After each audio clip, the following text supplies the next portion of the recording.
Halo, jumpa lagi dengan kami di channel Gizmotif. Masih dalam rangkaian road trip di Pangalengan, Bandung, kami berkunjung ke rumah Boscha yang letaknya di area perkebunan teh Malabar dan cuma berjarak sekitar 5 menit dari Mimo Highland. Sebagai informasi, Boscha adalah seorang Belanda keturunan Jerman yang bernama lengkap Karel Albert Rudolf Boscha. Beliau adalah seorang ilmuwan khususnya dalam bidang astronomi dan beliau ini adalah sosok yang mendirikan perkebunan teh Malabar di Agustus tahun 1896 dengan luas lebih dari 200 hektar. Dan karena kedua hal tadi, makanya nggak aneh kalau Malabar identik dengan nama Boscha. Tapi sayangnya ketika kami sampai di lokasi, rumah sudah dalam keadaan terkunci karena petugas yang berjaga sudah pulang. Jadi kami hanya bisa melihat dari luar dan menikmati juga dari luar. Nah, rumah ini sudah berada atau sudah berdiri sejak perkebunan teh Malabar ada. Artinya umurnya sudah lebih dari 120 tahun. Dari referensi yang kami baca, luas bangunan asli sekitar 550 meter persegi, di mana saat ini rumah tersebut dikelola langsung oleh PT Agrowisata N8 milik PTPN 8. Nah, rumah yang bergaya klasik Belanda ini kami lihat sangat terawat dan tertata rapi. Bahkan area rumah di luar juga sangat bersih. Kami coba berjalan mengelilingi rumah utama dan kelihatan di bagian belakang sudah dibangun beberapa pavilion baru yang bisa disewakan untuk umum. Nah, dengan alam yang berada di pegunungan dan sejuk, sangat cocok bagi kalian yang memang benar-benar mencari tempat yang tenang juga jauh dari keramaian. Selain pavilion yang tadi, ternyata di bagian belakang juga tersedia beberapa cottage atau villa. Nah, harga sewanya dimulai dari 300 ribuan di hari kerja untuk guest house. Lalu ada yang namanya rumah kelapa, harganya 700 ribuan. Dan kemudian ada juga Wisma Melati 1 dan 2 di harga 1,2 jutaan untuk hari kerja.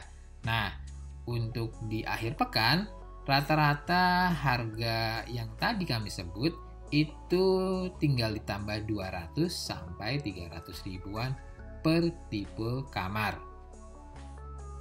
Lanjut ke bagian samping, kami melihat ada cerobong asap yang terbuat dari batu.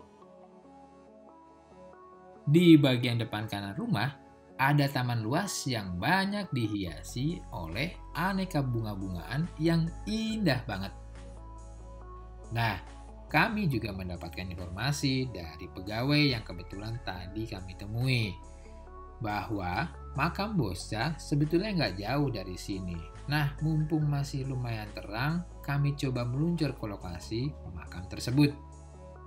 Dan memang ternyata makamnya hanya berjarak sekitar 5 menit dari rumah tadi. Ada petunjuk di pinggir jalan, jadi rasanya nggak mungkin nyasar. Tapi sayangnya jalannya kurang bagus, bahkan cenderung tanah berlumpur. Mungkin pihak PTPN bisa coba perbaiki fasilitas ini. Begitu masuk ke area makam, suasananya nggak seperti makam-makam pada umumnya yang bikin serem. Justru di sini berasa ada di sebuah taman. Nah, di tengah bagian dari makam ini ada prasasti atau tugu yang isinya kurang lebih profil dan pencapaian Boscha selama beliau hidup. Kira-kira 50 meter di belakang prasasti tadi adalah letak makam dari Boscha. Bentuknya melingkar dikelilingi pagar, juga banyak bunga-bunga.